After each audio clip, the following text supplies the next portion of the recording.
É isso, pessoal. Bom dia a todos, a todas. Bom dia.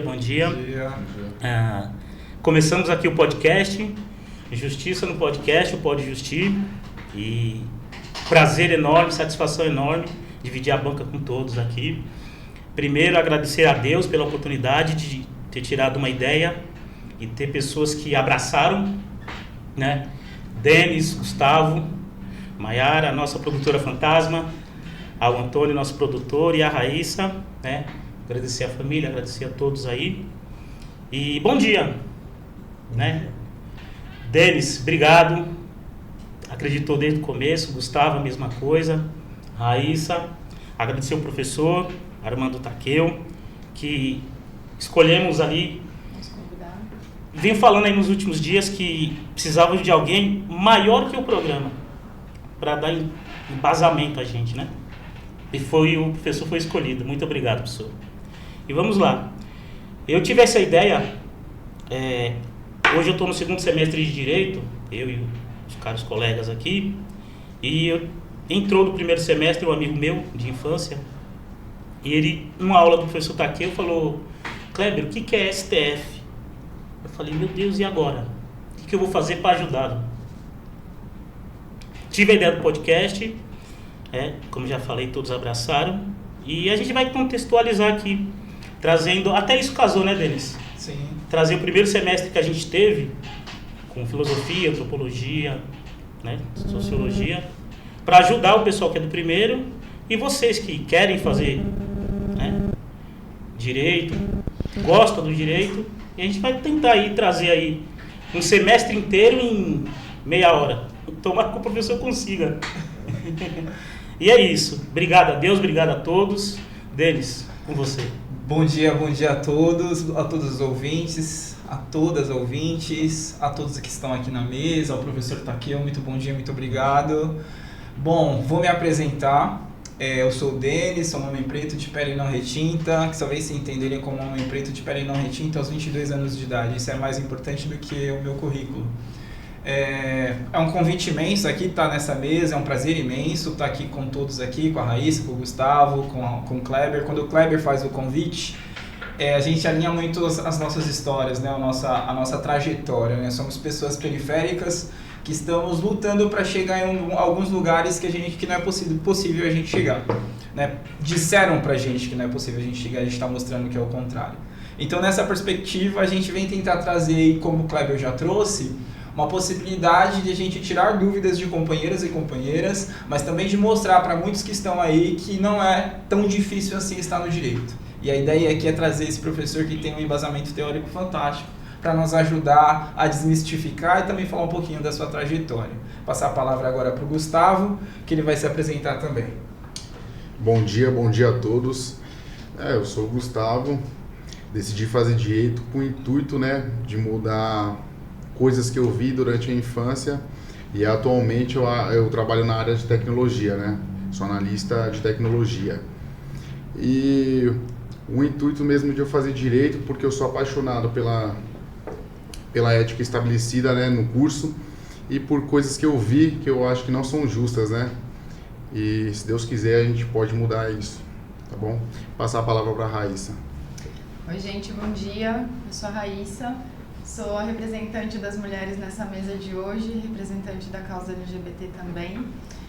Eu trabalho na área contábil há 15 anos, decidi fazer direito pela perspectiva tributária, mas vocês vão perceber a partir do legado que o Takeu passa pra gente que ele está mudando a minha perspectiva, não só pela parte tributária, mas é muito carente de muitas informações e o direito ele amplia a mente de uma forma absurda. Então, conforme a gente vai conversando, vocês vão entender o que eu quero dizer. Vou passar a palavra agora para o Takeu para ele se apresentar. Bom dia a todos, a todas. Eu quero primeiramente agradecer o convite que me foi feito e parabenizá-los pela iniciativa, né? Eu fico muito feliz de ver que vocês, apesar de pouco tempo no curso, já estão aí brilhando, né? E a alegria de professor é ver aluno voar. Então, fico muito feliz, honrado pelo convite. Espero corresponder aqui à expectativa de vocês e fazer minha autodescrição aqui para as pessoas que têm baixa visibilidade, né? Eu sou um homem mestiço, tenho 1,73, estou vestindo um paletó cinza, uma gravata azul, camisa branca, um óculos laranja, modernizei um pouco, né? Cabelo curto, eu tenho 41 anos, caminhando já para os 42, e espero honrar aqui, né, a expectativa de vocês. Eu ouvindo praticamente vocês dizerem a meu respeito, eu fico um pouco lisonjeado, né, e também preocupado, né, de tentar aí, como vocês falaram, né, resumir um semestre em poucos minutos, né. Mas vamos aceitei o desafio e estou à disposição de vocês aí para a gente bater esse papo. Denis, fala um pouquinho do currículo do professor. E é só um pouquinho, hein? Para vocês verem o quanto o professor é estudioso. Bom, o professor Armando Takeu, ele é mestre em Filosofia do Direito pela Pontifícia Universidade Católica de São Paulo, especialista em Direito Empresarial e em Direito Processual Civil pela Escola Paulista de Magistratura, graduado em Direito pela Universidade Paulista, assistente jurídico e desembargador do Direito de Justiça do Tribunal de Justiça do Estado de São Paulo, professor do curso de Direito do Centro Universitário de Santa Rita, professor convidado da Escola Judicial dos Servidores do Tribunal de Justiça do Estado de São Paulo, professor de Direito Civil do Gamboa Concursos, foi professor do curso de Direito do Grupo Educacional Uniesp, da Faculdade de Tucuruvi, e aí tem muita coisa, senão a gente vai ficar aqui o podcast inteiro. Eu fui pesquisar, professor, que quando a pessoa trabalha muito, ela é um workaholic. Isso. E quando estuda muito, o senhor sabe? É nerd, né? Também. É um polimatar. É o caso do professor. É um estudioso da causa, gente. Então, voltando ao assunto, traremos aqui a professora de filosofia, se ela aceitar o convite, a Silvana, professor André de sociologia, porque é mais ou menos assim, em cima dessa ideia, professor, eu tive uma outra, que é mais ou menos assim, a faculdade e o podcast. E os minutos aqui que a gente estivemos aqui, o professor vai trazer um pouco da antropologia jurídica, que foi aquilo que a gente teve no primeiro semestre. Pessoal do primeiro, hein? Deve a cerveja para nós. Estudem, e quem também tiver interessado, né? A sociologia vai ser a mesma coisa, professor André. Linguagem jurídica, tentar a professora... A Stephanie, da Estatuto da Criança e Adolescente. Ah, também. sim. A linguagem jurídica foi a Luciana. E qual foi o outro? Alguém lembra? Primeiro semestre? É que o restante foi EAD. Ah, tá. Então é isso. E vamos lá. Sobre esse tema, professor. Aqui é eu ou você, Denis? Eu gosto de poderia fazer uma pergunta? Vai lá, manda. O que te levou, professora, a escolher o direito? O que foi o gatilho? Falar assim, vou ser advogado ou vou seguir a carreira dentro do direito? Bom, acho que todo mundo tem um marco, né, na sua vida que te impulsionou a pensar no direito. O meu foi uma questão familiar. Né? Eu cresci em uma família que passou por um divórcio entre os meus pais. Né? Eu tinha ali por volta dos 10, 11 anos. Eu me recordo muito bem de ter ido a um lugar, né, acompanhado dos meus pais, e ficamos eu e meu irmão em um canto. Depois entramos numa sala, um homem de pé com uma roupa preta olhou para nós, perguntou se estava tudo bem, falou para a gente sair da sala. Depois minha mãe e meu pai entraram, minha mãe saiu chorando e falou, bom, agora vocês estão divorciados, né? E eu falei, nossa, mas esse homem resolveu um problema da minha família, né? Que meus pais brigavam, agora ele entrou rapidamente e resolveu. Pô, esse cara é bom, né? Ele resolve o problema dos outros. Que visão diferente. E eu não entendia muito bem, né? Uma criança, com 11 anos, mas eu tive uma breve noção de que existiam pessoas que resolviam o problema das outras. E isso foi moldando a minha forma de ver o mundo, né?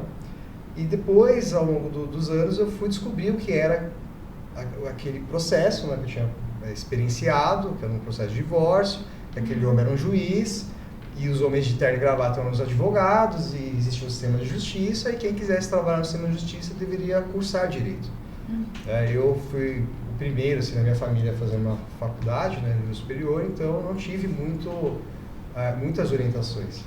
Então esse foi o gatilho que me impulsionou a estudar direito, né? Tanto é que Na época de escola, perguntava, o que você vai fazer? Direito. Segunda opção, direito. Terceira opção, direito. Né? Decidido, né? Porque eu sempre tive essa visão, né, de querer ajudar as pessoas a resolver os seus problemas, né? Então esse foi o gatilho da minha vida, né? Olhar assim uma visão um pouco diferente do direito. Posso complementar minha pergunta? Claro, fique à vontade, pessoal. O senhor não advoga, trabalha junto no Tribunal de Justiça. No Tribunal de Justiça. Foi uma escolha ou foi a vida que te levou a essa direção? Eu sou advogado, né, mas sou licenciado. Eu trabalhei durante 3 anos como advogado, mas eu recebi um convite do desembargador para assessorá-lo. Isso foi em 2007. Estou até hoje com ele, tem 16 anos, portanto. Né? Então foi a vida que acabou me levando para essa área pública. E consegue ajudar bastante pessoas dessa forma? Ah, sim, né?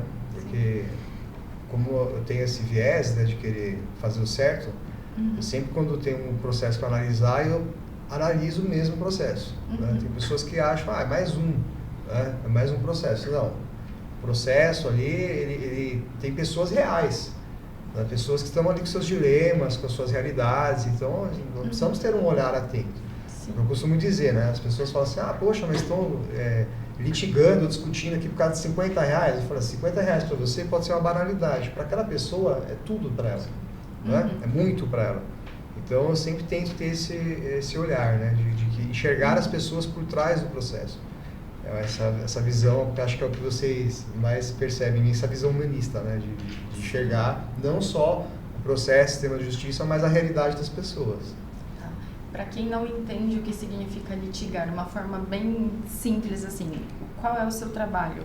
Assim, né, para as pessoas que estão nos acompanhando aí, uma vez eu coloquei numa lousa e fotografaram, me marcaram, né, e aí meus amigos deram muita... Rede social, pode passar a rede social. Armando_Takeo, né, no Instagram. E aí eu coloquei na lousa, né, treta. Né? Aí até hoje meus amigos pegam no meu pé e falam, pô, Armando, como é que você... Né, professor colocando treta. Eu falei, cara, não adianta eu ficar lá, olha, litigância, né? Eu preciso trazer primeiro uma linguagem que seja do dia a dia, para as pessoas entendam o que eu estou falando, para depois dar a roupagem jurídica. Né? Porque o curso de Direito, infelizmente, os professores pensam assim, tem uma linguagem jurídica, você que lute para entender. E eu já parto de uma outra perspectiva, eu falo, tem uma linguagem que é comum, e as pessoas precisam compreender o que está acontecendo e depois nós damos a metalinguagem, a linguagem jurídica. Então, o litígio é a confusão do dia a dia. É a briga de trânsito, é o divórcio, é a indenização trabalhista, né? O trabalhador que quer botar no pau. Né? Então, tudo isso, né? Todas essas questões, o direito vai dar um nome, vai chamar de litígio. Né? Então, assim, existe uma linguagem técnica, jurídica, mas que ela espelha a realidade. Então, a realidade de cada um é a briga entre vizinhos de condomínio, né? Uma discussão se eu pago ou não pago os 10% do garçom, né? Uma questão tributária, tudo isso são questões, problemas, como eu coloquei no quadro, né? Daquela oportunidade, confusões, tretas, né? Tretas jurídicas, que nós chamamos de lide. Né? Então, o meu trabalho é assessorar os desembargadores em seus processos, os recursos.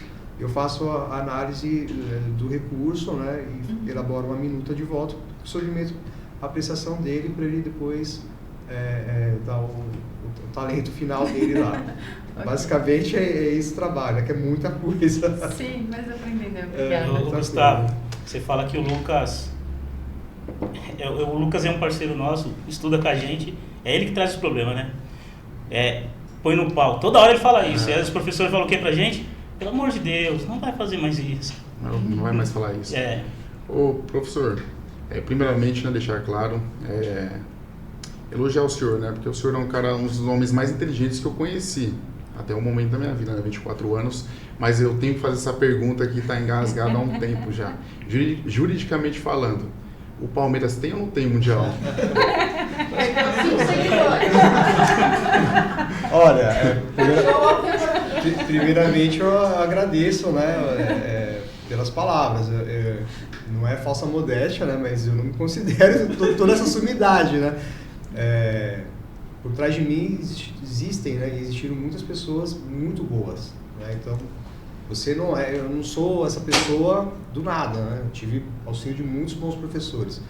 Um deles é professor, né? Ele sabe muito bem como que é isso, né? Então nós somos uma construção de pessoas que nos auxiliaram nesse processo. Então eu tive a ajuda de muitas pessoas boas, né? Eu andei ao lado de muitas pessoas altamente qualificadas. E assim, eles acabam te puxando para uma outra realidade, né? Ou você estuda e tenta ficar próximo deles, ou você vai ficando para trás, né? Agora, juridicamente, essa questão aí do adversário, eu nem gosto de citar o nome, né? Dado o time que eu torço, né? Eu penso que, juridicamente, facsímile como meio de prova é um pouco duvidoso, né? E eles acostumaram, porque levaram, acho, mais 3 brasileiros por fato, né? Não vamos entrar nessa discussão aí, porque vamos voltar aqui para o contexto jurídico da coisa. Acho que o Clebão tem uma pergunta para fazer, professor, dentro do contexto do estudo, né, das dificuldades que nós aqui na mesa, a gente tem enfrentado, né, Clebão? Nessa realidade, professor. As dificuldades o senhor encontrou no início da faculdade. O senhor superou como esses desafios? Bom, então vamos lá, né? Desafios da faculdade. A gente precisa pensar primeiro quais são esses desafios, né? Porque você tem desde o desafio econômico, de pagar um curso, até o desafio intelectual, né? De como se preparar para estudar. Como eu disse para vocês, né? Eu fui o primeiro da minha família, assim, da geração, né? Dos netos, a ter um diploma superior. Então esse é o primeiro desafio, você viver numa família que não tem o hábito do estudo, uma família que não tem uma formação intelectual. Por que eu falo isso, né? Porque até hoje alguns familiares meus me criticam por aquilo que vocês apontam como uma qualidade. Por exemplo, estudar demais. Vocês falam, poxa, o senhor é muito estudioso. Para uma família que não é escolarizada, você está perdendo tempo de vida. Pô, você só estuda. Só estuda. A área jurídica exige muito estudo. Então, a primeira dificuldade é justamente essa questão cultural. A gente vai falar daqui a pouco de antropologia, né? Antropologia, só para antecipar um pouco, ela trabalha com essas questões da cultura. Então, uma coisa que eu enfrentei na realidade, né? Como você vivenciar uma cultura acadêmica e um espaço familiar que não tem esta prática. Então, já é uma dificuldade. Nos finais de semana você tem que estudar. Estou estudando, aí, poxa, mas está um dia de sol bonito, todo mundo na rua, passeando, você não só fica nesse quarto, só quer estudar, nossa, deve estar doente, está com depressão, né? Você precisa sair. Mas não, é só uma outra forma de vida, né? Vocês vão se deparar ao longo do curso de vocês com trabalhos de conclusão de curso, dissertação de mestrado, tese de doutorado e livros. Vocês vão ver que nas dedicatórias é muito comum a seguinte frase, né? Agradeço aos meus familiares pelo pouco tempo de convívio que tive, né? Por me privar da convivência familiar. É muito comum, né? Então essa é uma primeira dificuldade, né? Você ter lá um combinado com a família de que você está estudando, que é um período de estudos. A formação, né? O pessoal do direito, são 5 anos que passam muito rápido. Eu vou completar 20 anos de formado. Parece que foi ontem que eu terminei a faculdade. Então eu sempre falo, combina, se organiza, são 5 anos de dedicação, né? Você vai ter que se dedicar. Então essa é uma primeira dificuldade. Como você estudar? Como criar um ambiente de estudo? Né? Você não tem ninguém da área próximo que é formado, que tem uma expertise, que possa te orientar. Essa é uma outra dificuldade. Estudar muito, mas estudar de forma errada, né? Ou estudar pouco, estudar de forma certa. Essa é uma questão que hoje, com a expertise que eu tenho, eu acabo tentando passar isso para os alunos, né? De otimizar o tempo. Você pode estudar muito, estudando pouco, e estudar pouco, né? Errado. Né? Então essa é uma primeira dificuldade, né? A outra, a questão material, né? Econômica. O curso de Direito ele é caro, né? Na minha época não tinha tantas universidades como tem hoje, é um curso extremamente caro, não tinha a tecnologia, muita tecnologia. Eu fiz faculdade de 99 a 2003, então era uma outra realidade, né? Era a época do xerox, você tinha que xerocar tudo, pegar livro emprestado, o livro era caro, não tinha esse amplo acesso à internet, né? Os PDF da vida, de você estar com todo o material, drive, disponibilizar, aula online. Né? Eu olho hoje assim, as ferramentas e falo, poxa, né? Se eu fizesse uma faculdade hoje, eu faria muito diferente, muito diferente. Então essa é uma outra realidade. Mas o que eu acho que mais pega é essa questão cultural, principalmente para nós que somos da periferia, né? Vocês tocaram um ponto aqui, né, que somos periféricos, né? Eu também sou, né, aqui do Jardim Brasil. Então, o que mais pega é isso, né? As pessoas compreenderem que você está dedicando um tempo da vida para obter uma formação intelectual para mudar ou melhorar as condições materiais da sua família. Né? Então, eu acho que esse é o que mais pega, né? Você tentar negociar, né? Olha, eu preciso ter um tempo de estudo, sejam 2 horas, 15 minutos. Por exemplo, né, eu estudei muito no metrô. O pessoal, não tenho tempo de estudar. Poxa, hoje com o celular na mão, você estuda em qualquer lugar. Sim, né? Eu pegava o livro e apoiava nas costas dos outros, literalmente no metrô. Né? Colocava o código lá e ia estudando. Então, você tem que criar esses recursos de estudo. Né? E hoje, assim, né, tem muita facilidade e por ser muito fácil, os alunos também, né, as pessoas acabam não dando tanto valor. Então, as dificuldades que eu passei são essas, né? E de ter tempo de estudo também. Eu trabalhava, né? Até hoje trabalho, conciliava estudo com faculdade, vida pessoal, então tudo isso é uma dificuldade. Você tem alunos que são profissionais do estudo, né? Começam o estudo pela manhã, à tarde se dedicam a uma atividade física, à noite complementam os estudos com outras coisas, com cursos, pós-graduação, cursos de extensão, então é uma outra realidade. Para nós que somos periféricos, né, e temos uma atividade e o curso tenta mudar essa realidade, as dificuldades são bem maiores, mas nada é impossível, né? É uma questão de ajuste e de comprometimento, né? O que você quer? Se a gente pensar em 5 anos, é curto prazo, não é? 5 anos, curto prazo. Então, o que você quer a curto prazo? Não, eu quero uma outra formação, dá para tocar. Mas é complicado, né? Porque, por exemplo, a gente vendo pelo lado da periferia, é muito desnivelado. Porque a gente precisa trabalhar, acorda às 5 horas da manhã para ir para o trabalho, durante o seu expediente, se o seu chefe, enfim, o seu encarregado estiver estudando, é um problema. Aí você para o seu horário de almoço para estudar, pelo menos essa é a parte da minha realidade.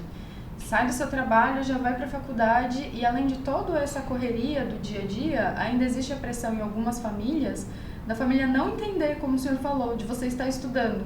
Fala, poxa, mas você já trabalha, você já faz faculdade, vai se divertir. E você ter ainda que ter a inteligência emocional de conseguir lidar com toda a pressão de trabalho, de vida, família e estudos, e ainda da sua mãe, em alguns casos, não é o meu, mas eu sei que existem muitos casos, da mãe ainda falar assim, pra que tudo isso? De não entender e não dar o valor devido que o estudo tem. Porque pra gente, o que vai fazer mudar, não só a nossa realidade, mas como das pessoas ao nosso redor, é você estudar.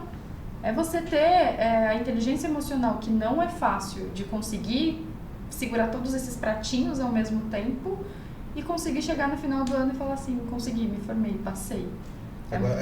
Agora imagine, né, que interessante isso, né? Você tem todas essas questões, né, de lidar e ainda você resolve ser professor. Nossa. Porque eu falo para os alunos, né? Professor, são 5 anos. Para vocês, né? Que vocês, 5 anos, pegam o diploma e some no mapa, né? Você é 20, né? Agora quem quer ser professor é deles. Eles nunca saem da faculdade. Aí o pessoal, nossa, professor, tem que estudar para sempre. Eu falei, olha, no mínimo eu continuo estudando, né? Porque vocês vão embora no próximo semestre, eu continuo aqui, né? Então o professor é aquele aluno que nunca foi aprovado, né? Sim. Eu sempre continuo em reprovação até hoje. Não pode faltar Não nessa posso aula. faltar. Os alunos faltam, tem compromisso, né? Eu acho muito engraçado, né? Professor, não posso vir na aula porque eu tenho um compromisso, né? Eu falo, claro, com a instituição, né? Vocês têm um contrato, vocês têm um compromisso comigo, né? De estar aqui no mesmo dia que eu, né? Olha que interessante, né? Então o professor não pode faltar, não pode adoecer, né? Tem que estudar pro resto da vida. Então são uma série de dificuldades, né? Eu sou professor, né? Estou professor, trabalho no tribunal, faço curso. Então é uma vida de dedicação que falta, né, essa compreensão. Eu tenho amigos que são da área e vieram de uma outra realidade, né, com uma família de juristas. Então é muito comum, né? Você, estou estudando, e os pais, né, não, legal, vai, porque eu já passei por isso, né, você está no mestrado, é legal, já fez no doutorado, já sabe como funciona. Então, ao invés de criticar, tem um apoio. Então é difícil você mudar essa realidade, porque as pessoas querem os familiares querem o mérito, né? Honrar, falar que tem alguém formado, mas elas não querem passar pelo processo com a gente, né? Às vezes, né? Então, enfrentar o processo que é doloroso. Só querem colher os louros ali, né, no final, né, professor? Essa fala do senhor e da Raíssa, ela nos remete à antropologia, né? E eu já conversei com o professor pessoalmente que eu fiquei encantado e é onde que eu quero seguir para pós-graduação.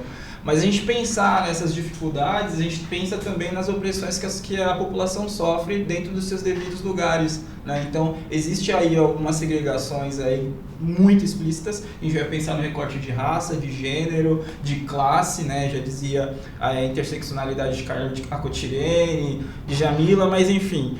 Indo para o campo do direito, acho que a Raíssa tem uma pergunta para nos fazer dentro dessa perspectiva para a gente começar a entender também um pouquinho da disciplina, né?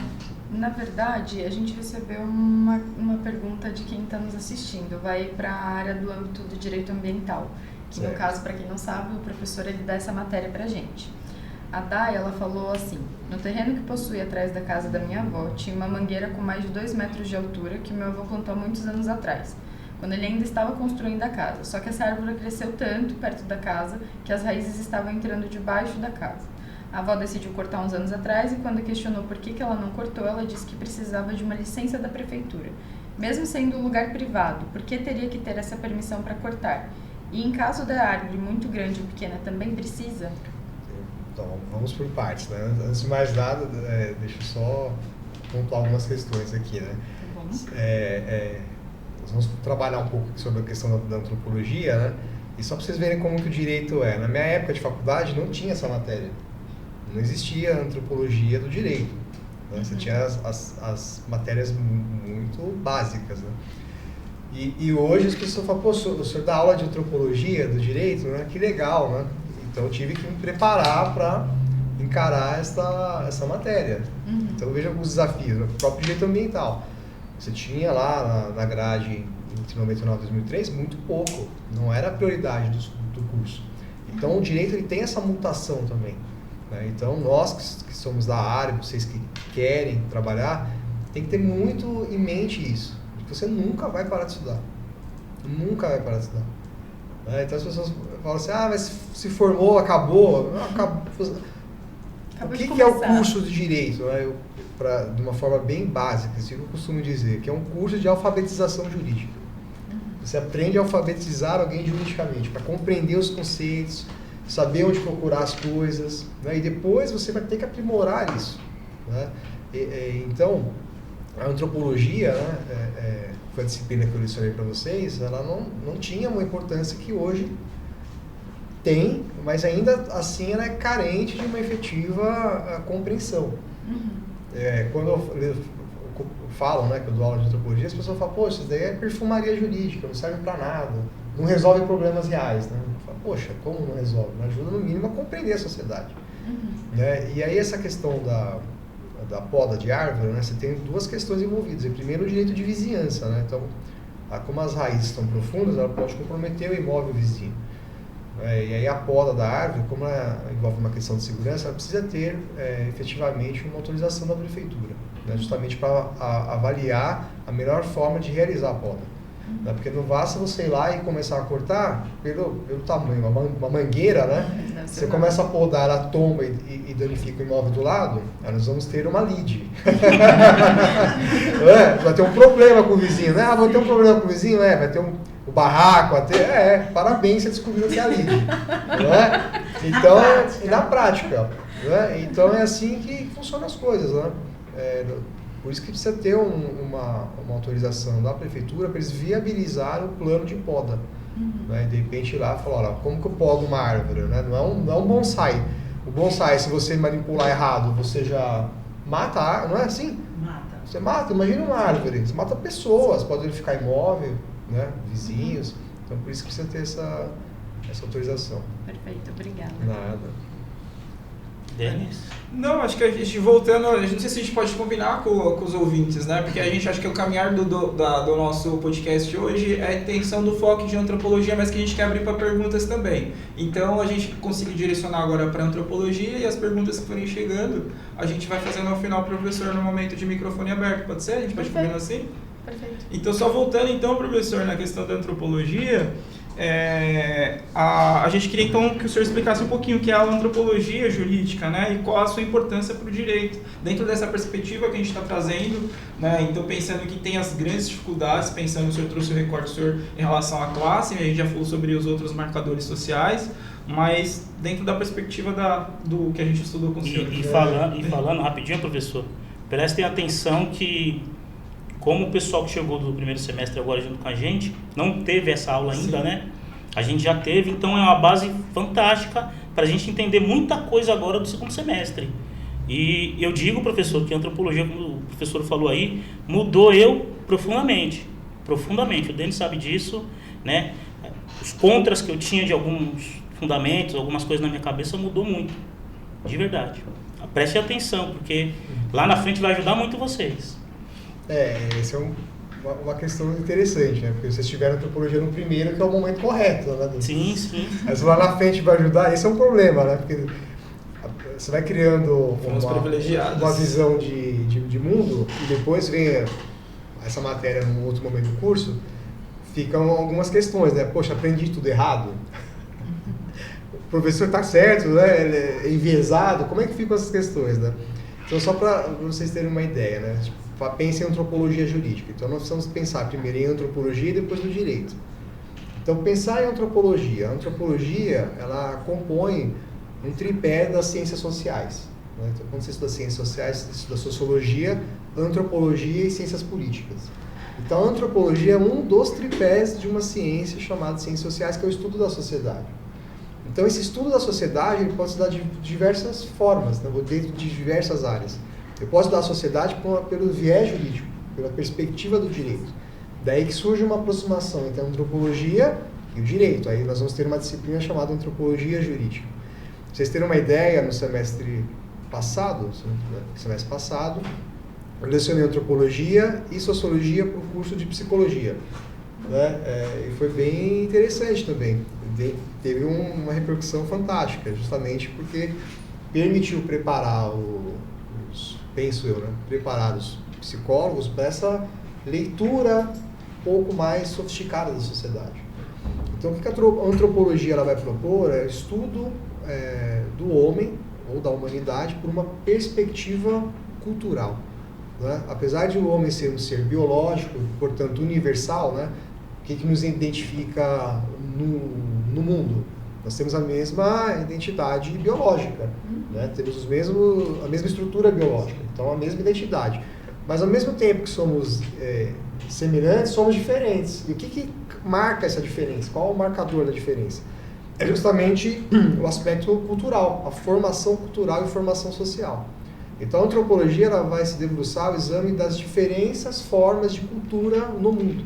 Então por que nós, brasileiros, somos diferentes dos nossos vizinhos, né, norte-americanos? O pessoal acha que é até um outro continente, né, mas também estão inseridos no mesmo, né, estão também no mesmo continente que nós. Então o que faz essa diferenciação? Por que dentro do mesmo contexto urbano existem diversas culturas, subculturas, né? Por que na Zona Norte se desenvolve uma cultura que é diferente da Zona Leste, que é diferente da Zona Oeste, que é diferente de outras regiões? Por que dentro de um mesmo bairro, de uma mesma periferia, existem culturas diferentes? Uma cultura do hip hop, uma cultura do rap, hoje uma cultura do trap, do funk. Né? Então por que mas não é o mesmo componente musical, a universalidade, a música, sim, mas existem componentes culturais que vão diferenciando. Então quando a gente pega essa estrutura, essa análise, essa forma de fazer ciência e aplicamos no direito, nós vamos estudar ou verificar que existem também diversas formas de enxergar o fenômeno jurídico dentro da sociedade. Então o direito, apesar de ser universal, ele tem uma forma diferente de ser percebido por cada um de nós. Quando você me fez a pergunta, por exemplo, o que me levou a estudar o direito, isso é uma análise antropológica jurídica. Porque o direito se manifestou para mim de uma forma diferente da que se manifesta para o Denis, que se manifesta para o Gustavo, para você. Entendeu? Se a gente pensar assim, num contexto de periferia, qual é a visão de direito para o jovem negro periférico? É uma visão de opressão, de violência estatal, de falta de direitos sociais. se a gente pensar no mesmo contexto, né, por uma outra realidade, né, de uma visão de mundo, de pessoas que tiveram uma outra realidade econômica, social. Eu não preciso do Estado, o Estado é inchado, eu estou preocupado com questão tributária, é uma outra forma, mas não é o mesmo direito? É o mesmo direito. Então, a percepção do fenômeno jurídico, ela é muito peculiar também por conta da formação cultural. E o que a antropologia vai propor é justamente isso, né? Que o direito olhe as pessoas a partir da compreensão de que os sujeitos são frutos de uma cultura. Então, a realidade cultural ela é muito determinante na forma como nós percebemos o direito, né? Então, nós podemos perceber, na minha geração de juristas, nós éramos assim, a última geração do conflito, da lide, do processo. Então, tudo nós queríamos resolver pelo processo. Vamos processar, judiciário, honorário, sucumbência, tribunal. A geração de vocês já é uma outra geração. É a geração da mediação, da conciliação, da arbitragem. Então, veja como a cultura ela vai moldando a percepção do direito. Então, quando nós olhamos o homem nesse contexto cultural, nós vamos tentar retirar as camadas que formam essa cultura para compreender que cada indivíduo ele é determinado por uma cultura, isso molda a forma dele de chegar ao direito. Então, eu sempre brinco, né? Os alunos falam, poxa, professor, eu só devia dar seminário, fazer debate. Eu falei, eu não vou dar debate nem seminário, porque vocês têm, cada um tem uma formação cultural, social e falta o repertório jurídico. Então vai ficar um debate mais de visão de mundo do que uma compreensão do que o direito tem para aquela visão de mundo, né? Então eu espero, deixo para os outros professores essa aventurária, porque a minha experiência foi traumática na faculdade. Primeiro semestre, né, foi um debate, não esqueço até hoje, né, sobre descriminalização de drogas, né? E aí eu tenho uma visão, sempre tive uma visão garantista, mais liberal, né? E aí eu fui do grupo que era a favor da legalização. Poxa, durante 5 anos fui taxado de maconheiro, né? Sem nunca ter usado droga, né? Maconheiro, drogado. Né? Eu falei, mas eu nunca usei nada, né? Mas, poxa, como é que você fica defendendo esses caras e tal? Então, veja, uma realidade diferente de outros colegas que tinham uma outra formação. Pai juiz, pai promotor, filho de delegado, filho de policiais. Então, molda. Né? Você pega numa sala e lança uma questão, né? As questões polêmicas, né? As pautas, né? Racismo, LGBT, minorias, legalização de drogas, aborto. Cada um vai ter uma visão. Mas todas são sustentáveis juridicamente? São. Então, como que o direito convive com isso? Porque o direito ele tem que olhar para o aspecto da cultura. Né? E isso não tinha antes. Né? Era o direito tentando resolver as coisas pelo aspecto jurídico. E deixando a cultura para o âmbito das ciências sociais. O que a antropologia jurídica tenta fazer é justamente atrelar esse componente, né? Trazer o olhar da cultura ou das manifestações culturais para o direito. Não sei se eu consegui esclarecer. Demais. Professor, ficou melhor do que o semestre. Ficou melhor do que nós. Cara. Mas ficou melhor porque a gente já tinha uma base do que é antropologia. Também, né? sim. Verdade, ajuda muito, né?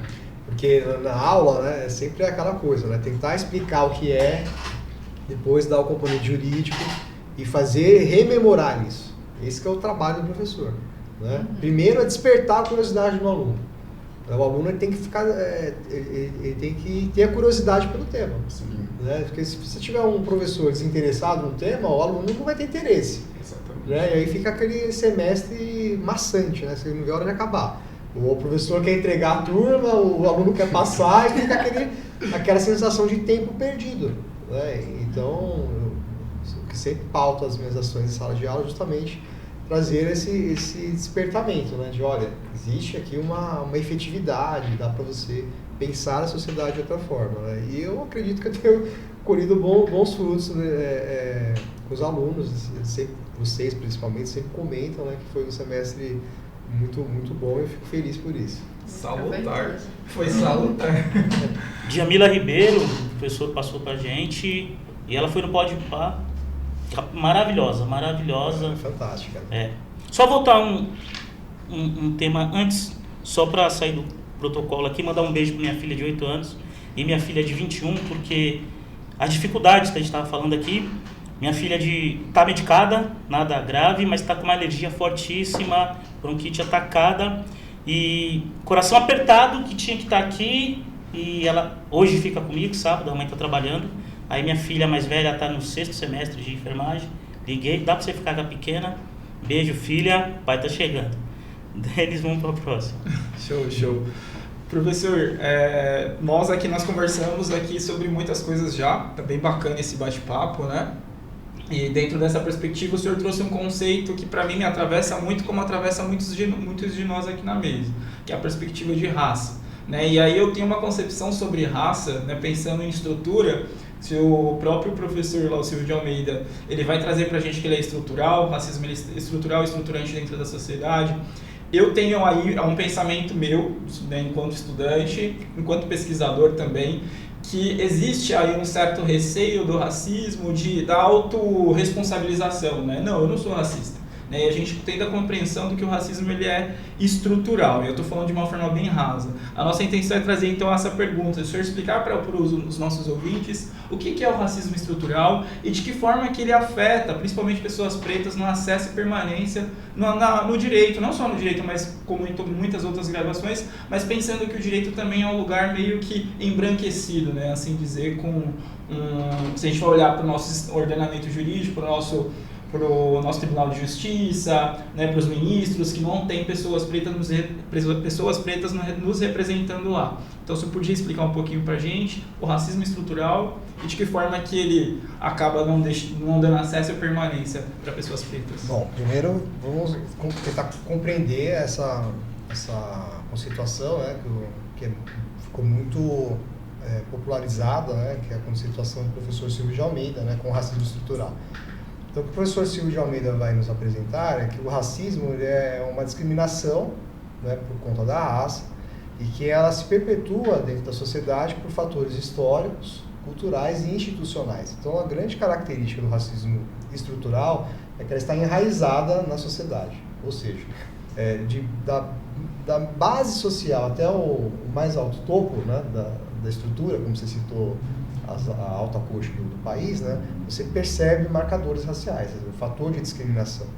Então, na visão do professor Silvio, a sociedade brasileira está estruturada nessa lógica do racismo, né? Hoje já tem um debate que foi aberto pelo professor Muniz, né? E estão tentando colocar um outro olhar, né, nessa perspectiva, dizendo que, na verdade, o racismo, na visão do professor Muniz, né, o racismo ele não é estrutural, mas ele se estrutura na sociedade. Talvez seja essa sua filiação intelectual, né?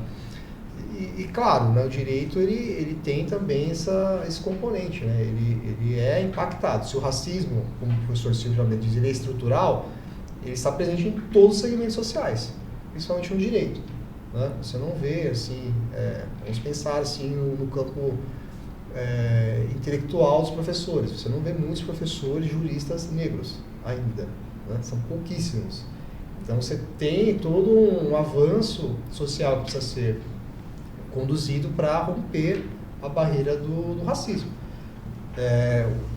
O sistema de justiça, né? Agora, assim, em pouco tempo, você começa a ter o sistema de cotas permitindo, né, um acesso da população negra e periférica também às carreiras públicas. Então isso vai demorar ainda, é muito incipiente no país.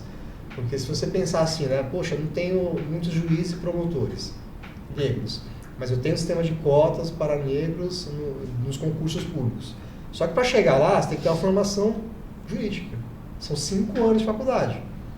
Então volta lá nas dificuldades do acesso material. Como que o jovem negro periférico vai cursar 5 anos de faculdade? Sistema de bolsa, de cotas, não tem cota, muitas vagas ainda no sistema.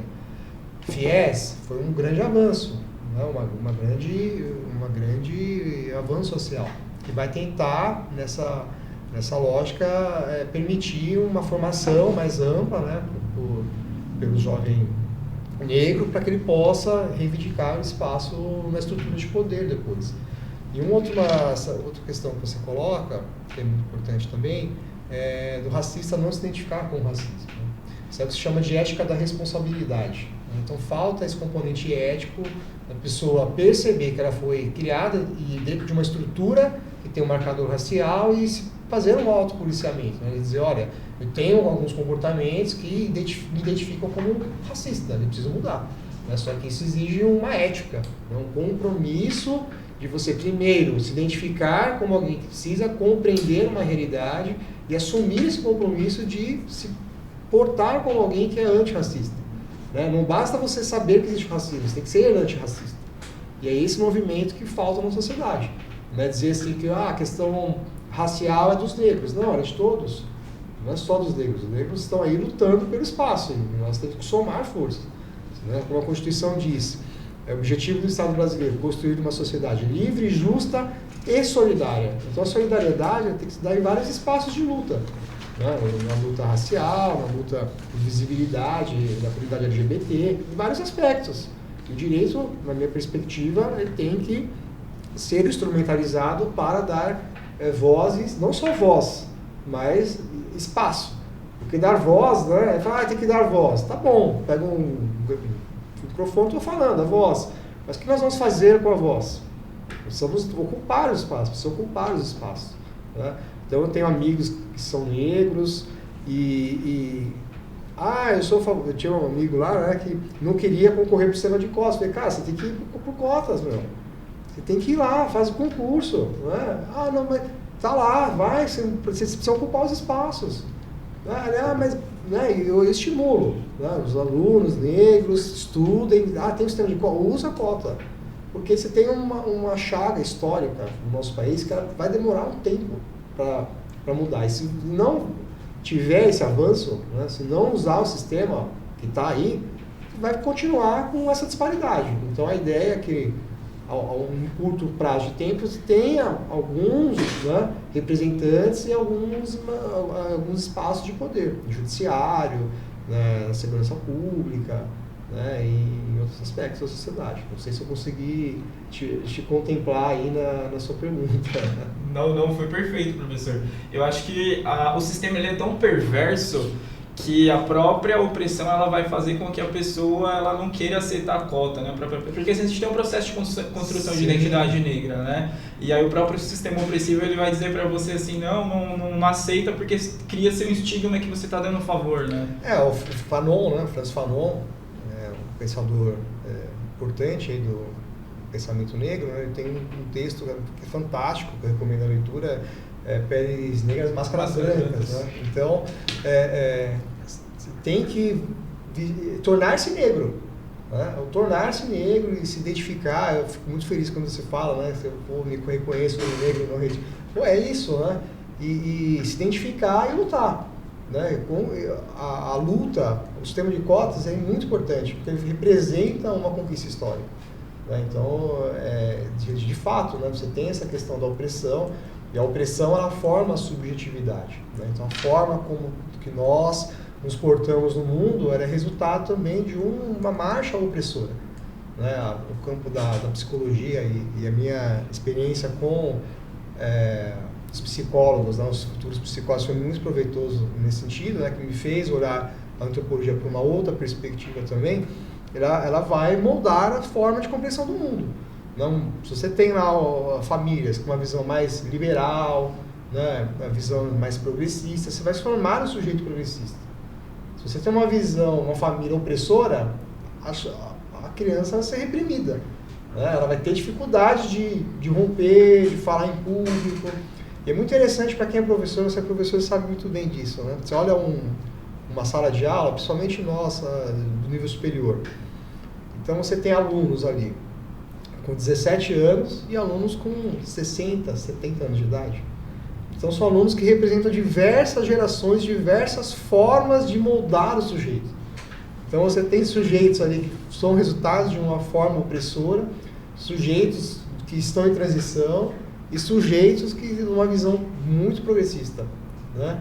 Então a ideia é justamente a manifestação da cultura se dá nesse espaço, né? E tentar demonstrar a conciliação entre esses espaços, né? Entre essas formas de visão de mundo. Acho que é muito interessante. Né? Então eu recomendo muito o Fanon, né? A leitura do Fanon, ela mudou muito a minha forma de compreensão. As questões raciais, né, no curso de Direito também não existiam na década de 90, 2003, né? 2000. Eram questões assim muito relegadas, né? Então, hoje, né, você pega assim, tem 10 anos, né, do Estatuto da Igualdade Racial, pouco tempo, né, e 10 anos, mas falta muita efetividade, concretização daqueles direitos. Então você vê lá, o Estatuto ele estabelece, por exemplo, uma educação escolar voltada à história da África. Aí, é militância. Não é militância, né? É uma forma de você demonstrar que a nossa formação cultural, social, ela deve muito também à África, né?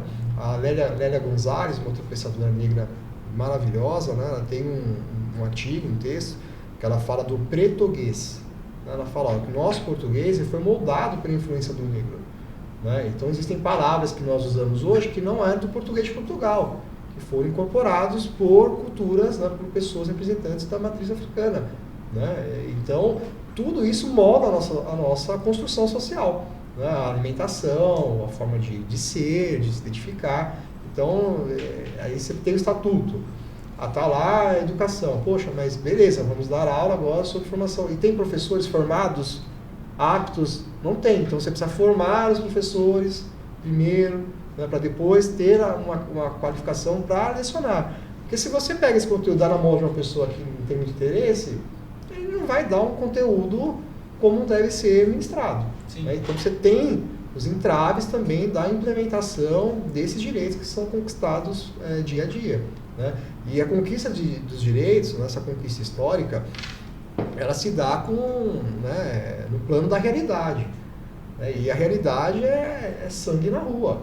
Né? Os direitos humanos, os direitos constitucionais, quando você olha lá, construir uma sociedade livre. Poxa, se é papel do Estado construir uma sociedade livre, significa que existe opressão. Né? Construir uma sociedade livre, justa. Poxa, se eu estou lá no verbo, lá no imperativo de construir justiça, significa que a nossa sociedade ela é marcada pela injustiça. Sim. Então, construir uma sociedade livre, justa e solidária. Poxa, então padece de solidariedade, o que tem o individualismo, o que vigora o individualismo.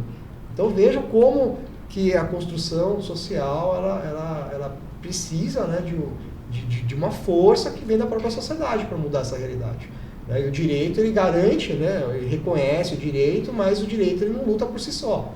O direito não vai sozinho. O direito precisa das pessoas que estão ali no dia a dia, na militância, discutindo e levando essas pautas adiante. Esses tensionamentos ele promove a mudança, né? Acho que o Kleber tem aí uma pergunta para fazer nessa perspectiva. Não, o Gustavo quer. Só lembrando que nós temos 5 Copas do Mundo graças aos negros, né? Só lembrando, né? E, professor, só voltar um pouquinho, tá bom? Só porque eu queria fazer essa pergunta pro senhor.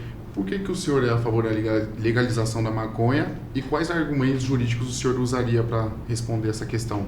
Olha, isso aí foi desde a faculdade, né? Já tinha essa perspectiva. E aí vai ficar complicado, assim, mas o que acontece, né?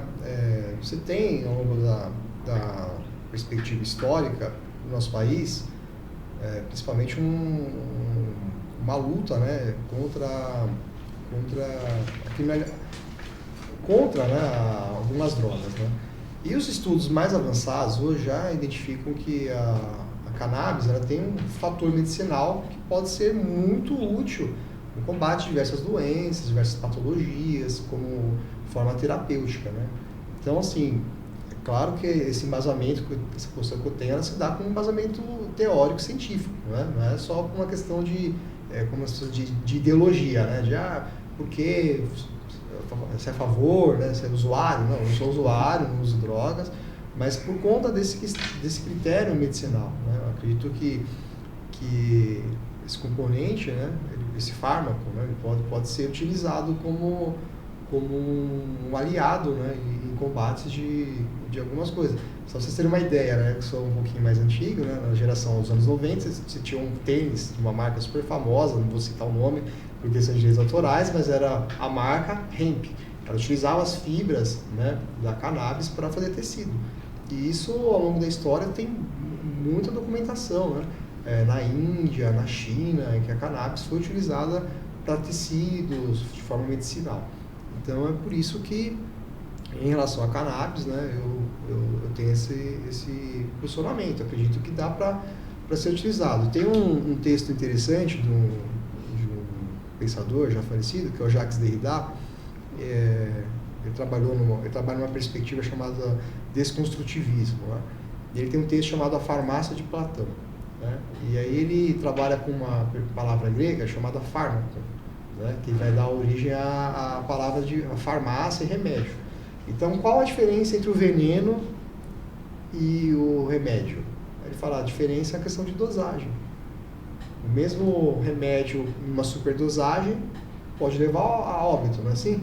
Quando você lê a bula, né? E nós do direito temos que ler a bula, viu? Só fala assim, o Takeo é aquele cara que lê até a bula. Poxa, eu leio, né? Você lê a bula. Aí tá lá assim, né?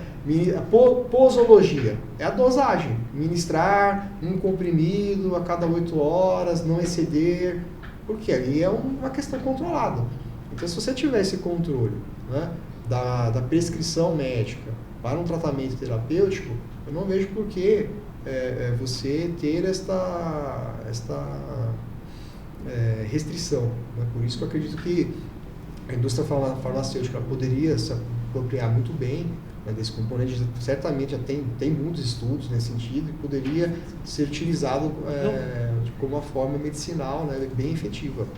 Sim, muito bom a resposta, professor. Obrigado. Nada. Então, professor, o professor falou do racismo em si. E a diversidade cultural entra como racismo, professor? Qual a importância da diversidade cultural para o direito, para a sociedade? Bom, a diversidade cultural, né, então, nessa perspectiva antropológica, é compreender que os sujeitos são frutos de diversas formas de manifestação de cultura. Né? Então, vamos pegar um aspecto musical que eu gosto muito de trabalhar. Né? Você tem diversas vertentes musicais. Né? Aí a gente fala assim, a cultura do samba. Né? Aí você tem a cultura do pagode. Ah, você é pagodeiro, mas não sou sambista. Né? Tem uma amiga muito querida que ela fala isso, eu sou sambista, não sou pagodeira. Né? Ela fala, pô, mas são culturas diferentes. Né? Eu falei, pô, pagodeiro só porque ele sofre, né? Só porque ele sofre, né? É uma outra forma de cultura. Então a diversidade cultural se dá nessa lógica de compreender que os sujeitos nas sociedades, elas produzem cultura e a cultura produzida é diferente do outro. Você tem uma diversidade de cultura em vários aspectos. Vamos pensar a cultura jurídica. Você tem uma cultura jurídica diferente no próprio direito. A Raíssa falou que a predileção dela é direito tributário. Existe uma cultura jurídica tributarista, que é diferente de uma cultura jurídica do advogado civilista, que é diferente da cultura do advogado criminalista. Mas todos estão no mesmo plano do direito, mas são culturas diferentes, né? Sistemas de valores diferentes. A cultura tem um grande componente que é a criação de valores. Então, os valores comungados, compartilhados pela sociedade, eles são diferentes. Então, a diversidade ela não se dá só no fato de você saber que existem culturas diferentes, mas saber que a cultura do outro é diferente e ela não te ameaça em nenhum momento. Você deve conviver de forma harmoniosa com as múltiplas culturas. Você pega o segmento religioso, né? O que são as manifestações de diversas religiões, ou a forma da religiosidade? São manifestações de culturas diferentes, formas diferentes de se manifestar com o sagrado. Né? Você tem pessoas que se manifestam com o divino, com o sagrado, com uma vestimenta, uma outra cultura de outra forma, o ritual é diferente, tudo isso é fruto de uma diversidade cultural. E aí a diversidade está em vários aspectos, o esporte, né? A cultura do esporte. Aí você tem as tribos, né? Os skatistas têm uma cultura diferente do pessoal do jiu-jitsu, né?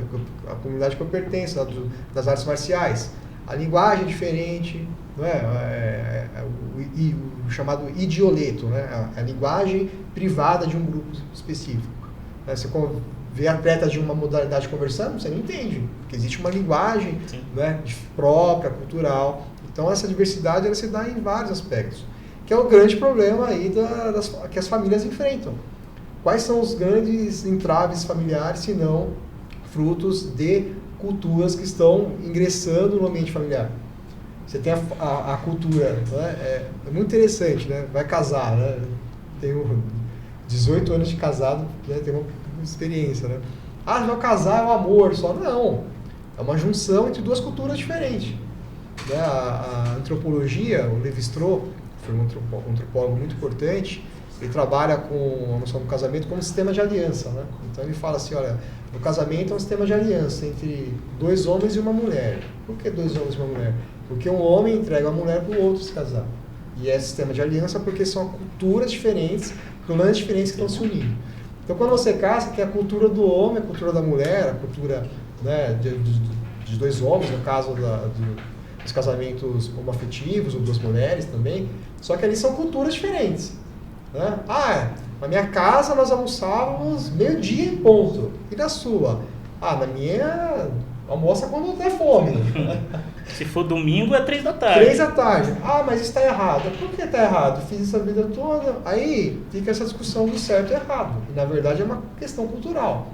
E aí os dilemas familiares se dão na construção de uma terceira forma de cultura. Então os casais ali, eles passam tempo formando uma cultura, identificam uma cultura e vem o filho, que vai ser inserido nessa cultura que está em desenvolvimento, porque ela não é formada, né? Está em construção. Aí o filho vai para o espaço público, recebe influência de outras culturas e vai trazer essa cultura para casa. E aí você tem um choque entre culturas, da casa, a cultura do filho, ou dos filhos, das outras famílias. Né? Então a diversidade cultural ela se dá em vários aspectos. Você vai... É assim, né? Eu sempre tento falar para os alunos, né? É tentar enxergar a sociedade de uma outra forma. Então você não precisa pensar dessa forma que eu estou falando aqui só no ambiente acadêmico. Isso é o dia a dia. Você vai à praia, final de semana, lá um feriado. É grande. PG, Long Beach. Cada barraca ou cada guarda-sol lá é uma cultura diferente. Aí você fica olhando, né? Poxa, tem a cultura tem pai que deita lá e a criança se vira. Tem outro que os pais são, né, muito próximos. Tem outra que o som é o outro. Então, a diversidade cultural se dá no dia a dia, na realidade. Na vestimenta, na forma de falar, na escolha por cursos, né? Quando eu fui lecionar antropologia para o pessoal de psicologia, uma diversidade cultural. Um professor do direito ensinando antropologia com curso de pedagogia e depois também tive experiência com curso de psicologia. Então é uma outra forma de cultura, uma cultura diferente, é um outro olhar. Eu tive que me adaptar às salas, as salas tentaram se adaptar a mim. Então a diversidade cultural ela promove em nós essa tentativa de adaptação. Né? É muito interessante. Todos nós aqui já fomos jovenzinhos um dia, né? E aí o adolescente, a criança começa a andar com um amiguinho diferente, ele começa a falar igual, assim. Aí o pai olha e fala, mas você está falando igual o colega, né? Está andando a mesma roupa. Que é uma outra cultura que está chegando. O direito é assim, né? O meu irmão é publicitário, ele olha para a gente de terno e gravata e fala, Deus me livre, ficar de terno e gravata. É a cultura do direito, a cultura formal, né? Uma outra forma. Então a diversidade cultural ela tem essas nuances. Legal, professor. Estamos caminhando para o final. Ficaria aqui horas, cara. Maravilhoso, maravilhoso. Não tão polêmico. Aleatória. Professor, sabendo da sua origem cristã, como o senhor faz para conciliar as convicções de doutrina e as convicções do direito? É algo fácil e natural ou demanda muito estudo, conhecimento e paciência? Natural nunca é, né? Você tem que ter um solilóquio, né? Uma conversa com os botões. Mas eu penso assim, né? A psicanálise, né? Principalmente de vertente junguiana, né? Do Carl Jung, ele traz uma abordagem interessante, né? Que é a questão das máscaras sociais, né? Que ele vai extrair lá do Marcel Mauss, né? Que foi um outro antropólogo que vai desenvolver esse conceito em torno da persona. Né? O direito trabalha com a questão da personalidade jurídica. Então, na perspectiva antropológica e sociológica, a persona é uma máscara social. Então, todos nós temos diversas máscaras. E a psicanálise ela vai propor isso, né? Esse estudo do inconsciente, nesse sentido, de que a nossa construção social e subjetiva se dá também por diversas máscaras que nós usamos. Então, eu pauto a minha atuação justamente nisso. Tem momentos que eu falo enquanto cristão, tem momentos que eu falo enquanto profissional da área do direito. Né? E aí tem que ficar bem delimitado a área. Eu costumo dizer que não é porque eu não gosto de uma coisa ou porque eu não tenho essa convicção que eu tenho que tirar o direito da outra pessoa de ter uma convicção diferente. Não é porque nós somos bicampeões mundiais que nós vamos, na verdade, né? Tirar a alegria das pessoas que têm título por fax, né? É assim, Concordo, só para concordo. descontrair um pouco, né? Então eu tento fazer essa diferença, né? Essa diferenciação. Então tem horas que eu estou ali me posiciono como cientista, social, jurídico, e tem horas que eu falo com o público restrito, privado, que é da religião. Né? Então você tem que é o bêbado equilibrista, né? Saber se posicionar entre dois mundos diferentes. Né? O problema que eu vejo hoje nesse campo é alguma dificuldade de uma tentativa de respeito mútuo. Né? Você ter ali espaços de abertura, né? De destensionar um pouco a sociedade. Porque a sociedade está muito tensionada hoje. Né? Então eu tenho muita tranquilidade, né? Eu tenho convicções. E é interessante, né? Que uma vez eu tive uma aluna que falou, né? A aula de antropologia leva algumas questões polêmicas, né? E aí estávamos trabalhando sobre a questão do aborto, né? E aí a aluna falou assim, poxa, mas o senhor, cristão, não poderia nem tocar nesse tema. Eu falei, mas por que não posso tocar no tema? É um tema do cotidiano, a sociedade se debatendo, a gente tem que refletir. Né? Não, mas como é que faz? Eu falei, não é porque eu não praticaria, né, que eu tenho que não tratar o tema. Né? E aí fica aquelas questões, né? Você vai ser um profissional da área jurídica. Você não sabe quem vai ser o seu cliente. Né? Então, eu tenho uma posição rígida, fechada, eu não vou atender pessoas. Aí você vai virar o quê? Né? Que tipo de profissional que você vai ser no futuro, né? Sim. Então eu tento pautar a minha vida nesse sentido, né? De ter um olhar do que é religioso, do que é sagrado e um olhar do que é o direito. E tem muita influência da religião no direito, de direito na religião. Não sei se a gente tem tempo, né, para falar, né? Temos 10 minutinhos, mas eu queria emendar uma pergunta nessa que tem a ver para o professor concluir, pode ser? Pode, claro.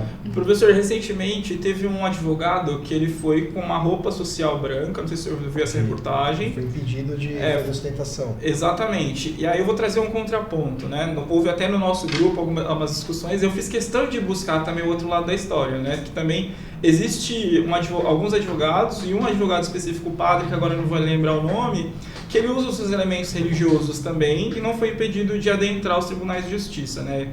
Acho que é a Lapela que fala aqui, ele estava de terno, mas enfim. Dentro da perspectiva da indumentária, né, da roupa, né, do vestuário que o advogado tem que utilizar, nessa perspectiva, o senhor entende que foi um racismo religioso, uma vez que ele foi impedido por estar com elementos, ele estava com roupa social, porém com elementos religiosos do candomblé, e uma vez que o padre, que ele também estava com o seu elemento religioso e não foi proibido de adentrar o tribunal, né, e para audiência, o senhor entende isso também como racismo religioso e aí acaba tendo dentro do direito essa supremacia religiosa, pensando que ainda advém o direito com algumas influências religiosas do catolicismo, assim por assim dizer. O direito é muito marcado pela religião, né? Não só o catolicismo, né, mas por outras religiões também. E interessante, assim, nessas sessões solenes, jurídicas, né, é que o direito, né, os regramentos jurídicos exigem o uso de vestes talares. Né? Então, a beca e a toga.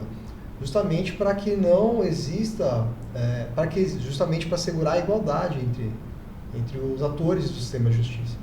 Então, para que serve a toga entre os juízes, né, os julgadores? Para demonstrar que há igualdade entre eles. Por mais que seja um órgão colegiado, né, eles estão deliberando ali em pé de igualdade. E os advogados, membros do Ministério Público, também têm as suas vestes talares, que chama, né? Aí vem, só para explicar, né, um pouco de história jurídica. Por que veste talar? Porque é uma roupa que vai do ombro até o talo. O talo é um osso que está no calcanhar. Por isso que é veste talar.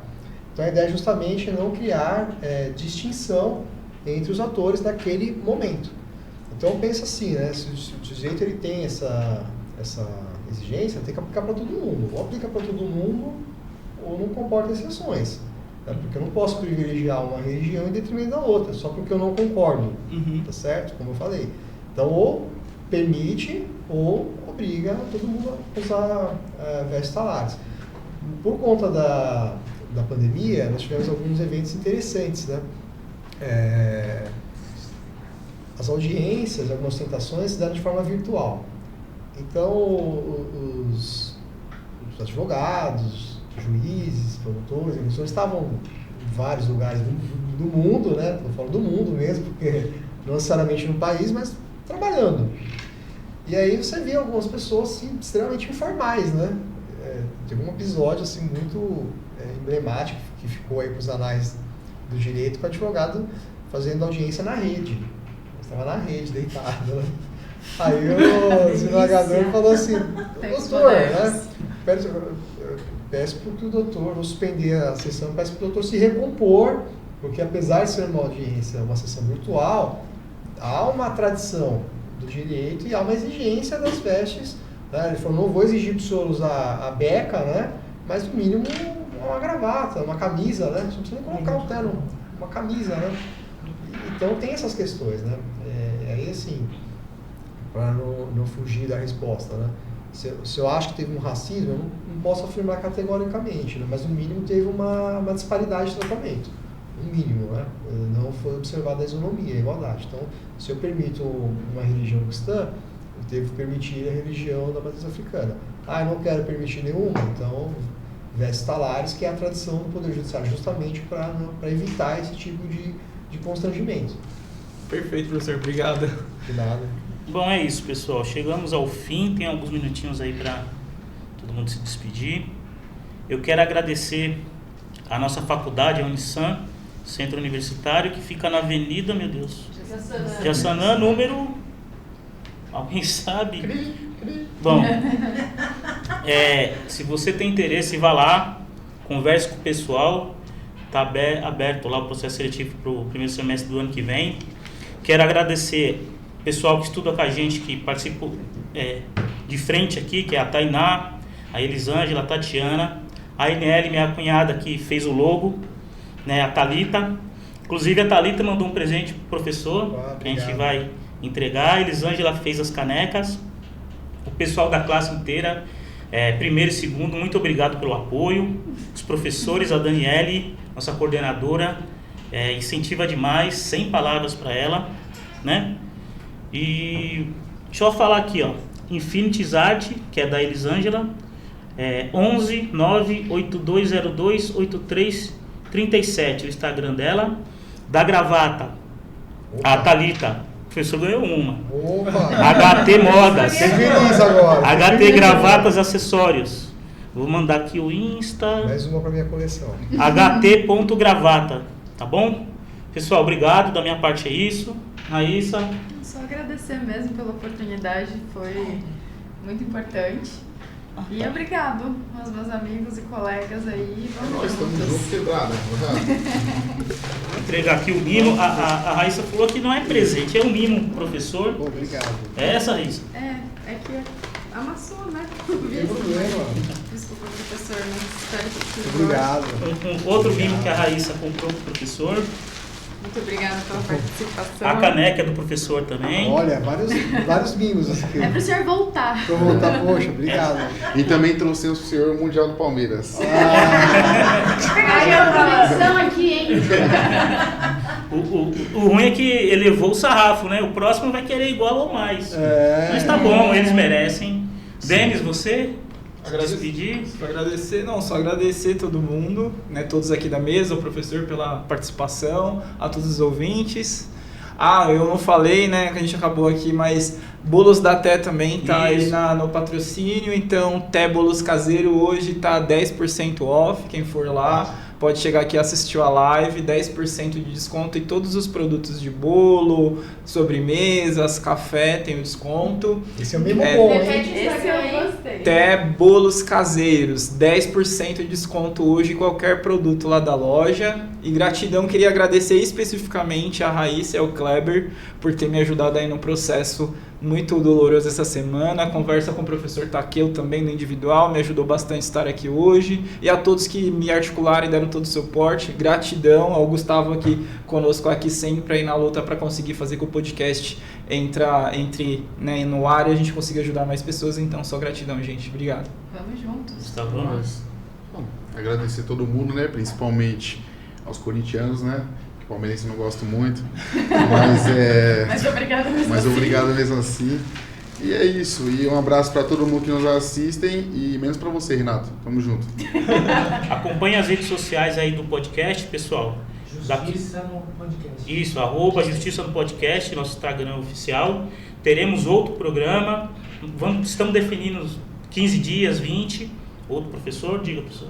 Quero aproveitar também e agradecer, né, mais uma vez pelo convite, agradecer pelas perguntas, parabenizá-los pela iniciativa, porque apesar de vocês terem mencionado a faculdade, é um projeto autônomo de vocês, Sim, né? independente. Então, independente, né?